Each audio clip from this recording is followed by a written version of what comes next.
बुद्धाय, जय भीम, जय वाल्मीकि, जय कबीर, जय रविदास, सभी संत महापुरुषों को, जो भी बहुजन समाज के उत्थान में जिन्होंने भी काम किया, क्रांतिकारी सभी लोगों को मेरा सादर जय भीम। साथियों, आज का जो विषय है, आज का विषय है जातिवाद, और उस जातिवाद पे ही हम बात करने के लिए आपसे लाइव आए हैं। साथियों, आप सबको पता है कि हरियाणा में विधानसभा का चुनाव चल रहा है, और जो हरियाणा में चुनाव चल रहा है उसमें आपको पता है मुख्य रूप से दो पार्टियां आमने सामने, भारतीय जनता पार्टी और कांग्रेस। साथियों, जो भी हमारे साथी किसी भी पार्टी में है, उनसे सिर्फ एक निवेदन करूंगा कि अपने आत्म सम्मान के साथ समझौता बिल्कुल ना करें। अगर समाज की कोई बात आती है तो उनका पलट के जवाब हमें देना चाहिए। साथियों, कल से 2 दिन हो गए, एक वीडियो बार बार कहीं ना कहीं हमें दिख जाती है जिसमें हमारे समाज की बहुत ही अच्छी और स्टैब्लिश पॉलिटिशियन कुमारी शैलजा जी, जो कांग्रेस में है, कांग्रेस की अध्यक्ष भी रही है हरियाणा की, केंद्र में मंत्री भी रही हैं, और कई बार सांसद और कई बार वो जो है ना सदन में चुन करके आई हैं।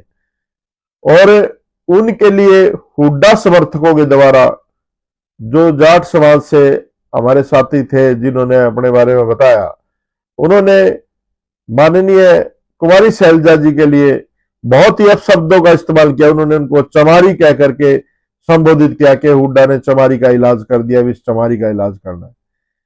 भाई, मैं तो बहुजन समाज के लोगों से एक ही बात कहता हूं, इस हुड्डा ने तो अशोक तंवर का भी इलाज किया था, और यही हुड्डा की सरकार थी जब हरियाणा में 2005 में गोहाना कांड हुआ था। इसी सरकार में, कांग्रेस की सरकार में गोहाना कांड हुआ था, वो हम लोग आज तक नहीं भूले हैं।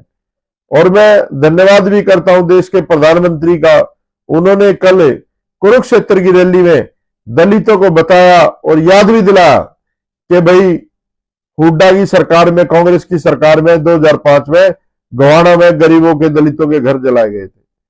दूसरा, 2010 में मिर्चपुर कांड हुआ, वो भी कांड देश से छुपा हुआ नहीं है। उसके बाद बघान का कांड हुआ 2012 में। उसके बाद और बहुत सारी एट्रोसिटीज हरियाणा में हुई और होती रहती है। तो साथियों, ये जो मानसिकता, जातीय मानसिकता है, चाहे वो हुड्डा सरकार की हो या हुड्डा के पक्ष के लोगों की हो, ये समय समय पर देखने को आपको मिलेगी। हमारे बहुजन समाज के कांग्रेस में बड़े लीडर थे अशोक तंवर साहब, उनका इन्होंने किस तरह से शिकार किया आप सब भली भांति परिचित है। और अब कुमारी शैलजा के साथ जो इन्होंने किया वो आप देख ही रहे हैं। स्टेज पे भी इनको धक्के मारे गए थे एक बार, और इनके समर्थकों के द्वारा जाति सूचक शब्द बोल करके अपमान किया गया पूरे बहुजन समाज का। और साथियों, ये भी छोड़ दीजिए, मैं तो कहूंगा देश कांग्रेस का जो शीर्ष नेतृत्व है वो भी कहीं ना कहीं बायस्ड है। जो हरियाणा में जो जितनी भी टिकटें फाइनल हुई है, शैलजा के हिस्से में एक भी टिकट नहीं आई, और सुरजेवाला के हिस्से में एक भी टिकट नहीं आई है। सारी टिकटें हुड्डा ने, भूपेंद्र हुड्डा ने बांटी है। तो आप समझ सकते हो कि किस तरह से एक पार्टी पे एक विशेष समुदाय का कब्जा है। और अगर उनकी सरकार जब जब आई है, हमारे दलितों पर अत्याचार ज्यादा बढ़े। मैं बीजेपी हितैषी नहीं हूं, कुछ लोग सोचेंगे कि मैं बीजेपी के प्रचार के लिए ये बातें कह रहा हूं। अगर हम लोग गोहाना का कांड नहीं भूले हैं तो हम लोग हाथरस का कांड भी नहीं भूले हैं, वो भारतीय जनता पार्टी की सरकार में हुआ था। और बहुत सारे लोगों को मिर्ची लग रही होगी कि संदीप भाई आज कुमारी शैलजा के पक्ष में क्यों बात कर रहे हैं। बहुत सारे लोगों में मिर्ची लगी हुई कि अशोक तंवर के बारे में क्यों बात कर रहे हैं। आज इस देश में एक फैसला आया, सुप्रीम कोर्ट का जजमेंट आई, कोटे में कोटा आरक्षण के ऊपर बात कही गई।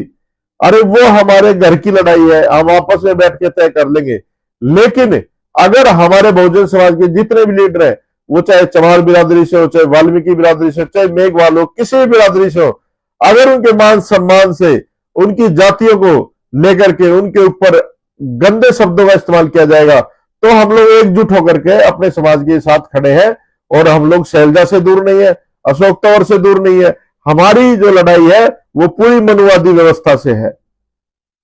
और आजकल एक बहुत ज्यादा समाज से भी मैं अपील करता हूं कि आजकल एक दूसरे की टांग खिंचाई करने में लगे हुए हैं। वाल्मीकि चमारों की खिंचाई करने में लगे हुए हैं, चमार वाल्मीकि की खिंचाई करने में लगे हुए हैं, और एक दूसरे की भी खिंचाई करने में लगे हुए हैं। अरे भाई, ये जो सरकारें बैठी है ये किसी को कुछ नहीं देना चाहती, ये सिर्फ आपको लड़वाना चाहती हैं और हमें लड़वा करके, हमारे वोटों को बांट करके अपनी सरकारें बना करके हमें बेवकूफ बनाने का काम करते। ये अगर भाजपा की सरकार इतनी हितैषी है, ये चाहती है कि वर्गीकरण लागू हो, तो उत्तर प्रदेश में इनकी सरकार लागू कर दे, राजस्थान में इनकी सरकार लागू कर दे, कौन रोक रहा है? चलो हरियाणा में आचार संहिता लगी, वहां लागू कर दे अगर ये इतने हितैषी है। तो मुझे नहीं लगता इनकी नीयत साफ है, और इनकी नीयत का भी वही लोग समझ में आ सकते हैं, उन लोगों के कि जो लोग इनकी नीयत को समझते हैं, जो लोग अम्बेडकरवाद को समझते हैं, जो लोग अम्बेडकरवाद के मिशन को समझते हैं। और ये जो वर्गीकरण का फैसला है, इसमें जो क्रीमी लेयर है, हम इसके सख्त खिलाफ है, क्योंकि जो आरक्षण है वो आर्थिक आधार पर नहीं है, वो आरक्षण जातीय आधार पर है। अभी इन्होंने 2 मिनट में कहा हुड्डा समर्थकों ने शैलजा चमारी। अरे शर्म करना चाहिए आप लोगों को। आपके घर में बहन बेटियां हैं, आपके घर में भी और लोग हैं, और आप लोग किस तरह की बातें करते हो? ये बातें शोभा नहीं देती। और मैं तो कहता हूं हुड्डा को मुकदमा दर्ज कराना चाहिए इसके ऊपर, और हम कल जो है ना दिल्ली में इसके ऊपर मुकदमा दर्ज कराएंगे। इसकी स्टेटमेंट हमने निकालवा ली, रिकॉर्डेड कर लिया, और दिल्ली में इसके ऊपर मुकदमा दर्ज कराएंगे। इनको पता होना चाहिए कि हम लोग जितने भी लोग हैं इकट्ठे गालियां खाते, चमार और चूड़े। तो हम लोग जो है ना आत्मसम्मान की लड़ाई में एक दूसरे के साथ खड़े हैं। ऐसा नहीं है कि हम लोग इनके साथ नहीं खड़े हैं, हम लोग सबके साथ खड़े हैं। अगर हमारे समाज के, बहुजन समाज के किसी भी व्यक्ति का, किसी भी महापुरुष का अगर अपमान किया जाएगा तो बख्शा नहीं जाएगा। हम लोग इकट्ठे होकर के मिलकर लड़ेंगे। और मैं तो फिर एक बड़ी बात कहता हूं कि बहुजन समाज के लोगों, आप इन मनवादियों की चालों को समझो। मेरे भाइयों, हाथ जोड़ के आप लोगों से निवेदन कर रहा हूं, आप लोग इकट्ठे हो जाओ। जहां हम बाहुल्य हैं, जहां हम लोग ज्यादा संख्या में, हम कम से कम वहां अपनी सरकार बना सकते हैं। उत्तर प्रदेश में सरकार बनाई, क्या हम दिल्ली में नहीं बना सकते? दिल्ली में दलित सबसे ज्यादा है, पंजाब में दलित सबसे ज्यादा है, लेकिन एक बेरुपया आता है, हमारा चुनाव चिन्ह लेता है और दिल्ली में सरकार बना लेता है। देखो कितने पाखंडी लोग हैं ये लोग, कितनी बात करते हैं, हम आपसे प्यार करते हैं, प्रेम करते हैं, है?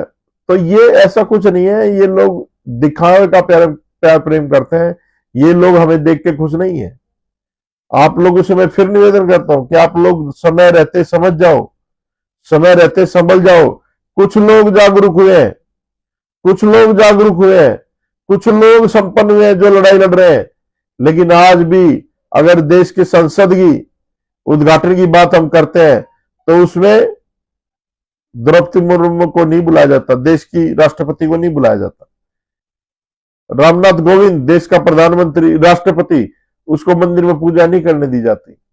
तो आज भी कोई जातिवाद खत्म नहीं हुआ, जातिवाद बल्कि बढ़ा है। जब से ये लोग आए हैं सरकार में, जो अपने आप को कहते हैं कि हम लोग राष्ट्र हित की बात करते हैं, ये लोग जब से आए हैं, जब से जातिवाद बढ़ा है, धर्म के झगड़े बढ़े हैं, आप सब लोगों ने देखा है। तो साथियों, मैं यही कहूंगा कि आप लोग थोड़े जागरूक हो जाओ और आपस में लड़ने की बजाय अपनी यूनिटी बढ़ाओ। और जब तक हम लोग अपनी यूनिटी नहीं बनाएंगे, मुझे नहीं लगता हम लोग राजपाट ले पाएंगे। जो थोड़े बहुत लोग जागरूक हुए हैं, जो लोग विधानसभा में पहुंचे हैं, जो लोग संसद में पहुंचे हैं, वो बहुत अच्छे से इनकी मानसिकता समझते हैं कि इनकी मानसिकता क्या है। ये आपको देना कुछ नहीं चाहते, सिर्फ आप लोगों को लड़ाना चाहते हैं। तो आप लोग लड़ना बंद करें, आप लोगों से निवेदन है, करबद्ध मेरी जो प्रार्थना है। और साथियों, पूरे देश में इनके ऊपर मुकदमे दर्ज कराओ जो लोग इस तरह के आपत्तिजनक शब्दों का इस्तेमाल करते हैं, और माफी मांगने से इनको माफ नहीं करना। जब तक ये लोग जेल में नहीं जाएंगे, इनको पता नहीं चलेगा कि ये शब्द जो है, कॉन्स्टिट्यूशनल शब्द जो है, आप नहीं बोल सकते। तो आप लोगों से ये नारा, एक भाई लिख रहा है कि शिक्षित बनो, संगठित रहो, संघर्ष करो। भाई, ये बात सही है कि हम लोगों को संगठित होना चाहिए, लेकिन मैं एक बात और कहूंगा आप लोगों से, हमें उस गरीब भाई की तरफ भी देखना पड़ेगा मैं एक सोसाइटी यहाँ शालीमार बाग में रहता हूं। ये सोसाइटी यहाँ फ्लैट्स है, 650 फ्लैट है, और यहाँ एक फ्लैट की कीमत कम से कम 1.5 करोड़ है। और मैं आपको बता दूं, मैं किराए पे रहता हूं, मेरे पास इतना पैसा नहीं है कि मैं खरीद सकूं, क्योंकि कुछ लोग सोचेंगे संदीप भाई बड़े महंगे फ्लैट में रहते हैं, तो मैं तो किराए पे रहता हूं भाई। लेकिन इस सोसाइटी के गेट पे एक हमारे चमार भाई बैठते हैं, जो जूतियां वगैरह गांठने का काम करते हैं, जो जूते वगैरह ठीक करने का काम करते हैं। जो लोग ये लांछन लगाते हैं दूसरे लोगों पे कि वाल्मीकि जाति के लोग नहीं पढ़ते, धानक नहीं पढ़ते, फलाना नहीं पढ़ता, ढिकड़ा नहीं पढ़ता, अरे बहुजन समाज में अभी भी बहुत सारे लोग अनपढ़ है। किसी जाति को छोड़ दो, आज आपको चमार भी बेचारे कहीं ना कहीं, मैं अपने घर से और यहाँ हमारे यहाँ रोड़ी कोट लगता है, कभी कभार जाना होता है, तो वहां तक जाता हूं तो कम से कम 10 चमार जूती काटते मिलते हैं। और उनसे मैं पूछता हूं कि भाई आप ये काम क्यों कर रहे हैं, ये जातिगत पैसा छोड़िए, आप अपने बच्चों को पढ़ाइए, उनको आईएएस अफसर बनाइए, उनको और अच्छी पोस्ट ऑफ इंजीनियर डॉक्टर बनाइए। तो उन लोगों की आंखों में आंसू आ जाते हैं, कहते हैं संदीप भाई आप जिस सोसाइटी में रहते हो उस सोसाइटी में बहुत सारे हमारे चमार बिरादरी के लोग भी रहते हैं। बात वो लोग हमें निकलते बढ़ते जय भीम भी नहीं बोलते, जय रविदास भी नहीं बोलते, और जूते ठीक करवाने की बात छोड़ो, वो लोग जूते ठीक नहीं करवाते, वो जूते बदलते हैं। ठीक करवाए जूते नहीं पहनते हो, वो जूते बदलते हैं। तो भाइयों मैं आपसे एक बात कहना चाहता हूं, अगर हमारा कोई भाई गरीब है, अगर किसी की नौकरी अच्छी लगी, कोई आईएएस अफसर बन गया, तो क्या उसने अपने पड़ोसी को, क्या उसने अपने समाज को, क्या अपने गांव के लोगों को क्या थोड़ा बहुत ऊपर उठाया है, या उनको अपॉर्चुनिटी दी है कि भैया आप भी आगे बढ़ो? तो मुझे एक इस वर्गीकरण पे सबसे अच्छी स्टेटमेंट लगी करोड़ी लाल मीणा जी की। उनकी मैं स्टेटमेंट देख रहा था, ट्विटर में भी देखा मैंने उनका। उन्होंने कहा कि मैं इस वर्गीकरण के फैसले के समर्थन में हूं। तो पत्रकार ने पूछा क्यों, आप समर्थन में क्यों, आपसे तो मीणा खिलाफ हो जाएंगे, एसटी में मीणा को सबसे ज्यादा रिजर्वेशन में नौकरियां मिली है। कहते बात वो नहीं है कौन नाराज होगा कौन नहीं नाराज होगा। उन्होंने कहा कि हम 3 भाई हैं, मैं मंत्री बन गया, विधायक बना, फिर सांसद बना, मेरा भाई एक अफसर है, एक बिजनेसमैन है, लेकिन मेरे गांव का वो जो गरीब आदमी है, जो एसटी आदमी है, वो आज भी मजदूरी करता है, उसका बेटा भी मजदूरी करेगा, उसका पोता भी मजदूरी करेगा, तो ये कहां का न्याय है? तो मैं अपने चमार भाइयों से ही कहता हूं कि आप लोग लड़ो मत आपस में। एक चमार भाई जो आईएएस अफसर है, और मान लो उस पर हजारों करोड़ की संपत्ति है, और एक पॉलिटिशियन है, मान लो कोई भी, एग्जाम्पल के लिए बहन जी मायावती को ले लो कि बहुत करोड़ों की संपत्ति है, उनके पास बहुत पैसा है, तो भाई कम से कम 10 चमारों को 1-1 करोड़ रुपए दे दो, 10 परिवार तो ऊपर उठ जाएंगे। मैं यही बात वाल्मीकियों को भी कहता हूं कि भाई तुम भी जो है ना, जो लोग इस आरक्षण का फायदा लेकर के यहां तक पहुंचे, अफसर बन गए हो, विधायक मंत्री बन गए हो, अपने भाई को ही उठा दो ऊपर, अपने चाचे ताऊओं में देख लो, आपको गरीब वही मिल जाएगा। तो ये जो लड़ाई है, ये रोजगार की लड़ाई है, इसको समाज की लड़ाई ना बनाओ। लोगों ने इसमें समाज की लड़ाई बना दी, और इस समाज की लड़ाई में आ भी कौन रहा है? वो लोग नहीं आए जिनको रिजर्वेशन का फायदा मिला है, वो लोग नहीं आए जिनको वर्गीकरण का फायदा मिला, हरियाणा में भी कैटेगरी थी, वो लोग नहीं आए जिनको फायदा मिला है। आज भी वही गरीब आदमी इनकी भीड़ का हिस्सा बन रहा है, आज भी वही गरीब आदमी आ रहा है इनकी लड़ाई में, इनकी लड़ाई लड़ने के लिए। तो साथियों आप समझो, हमें कोई कुछ देकर राजी नहीं है, ये तो जो भी मिला है बाबा साहब अम्बेडकर के संघर्ष की बदौलत मिला है, मान्यवर साहब दीना भाना जी के संघर्ष की बदौलत मिला है, मान्यवर साहब काशीराम जी के संघर्ष की बदौलत मिला है, और भी जिन जिन लोगों ने संघर्ष किया है उनके संघर्ष की वजह से आप लोगों को थोड़ा बहुत कुछ मिला है, नहीं तो आपको कुछ देकर राजी नहीं है। और मैं बता दूं आपको, 2000 ये जो वर्गीकरण का मामला है, हरियाणा में 1996 में बंसीलाल की सरकार बनी थी, और रामधारी सिंह एक धाड़क थे, बहुत मजबूत आदमी थे, उन्होंने ये प्रस्ताव रखा था कि ये जो है ना, इनमें भाई भाइयों में थोड़ा बंटवारा हो जाए तो दूसरों को भी नौकरियां मिल जाएंगी।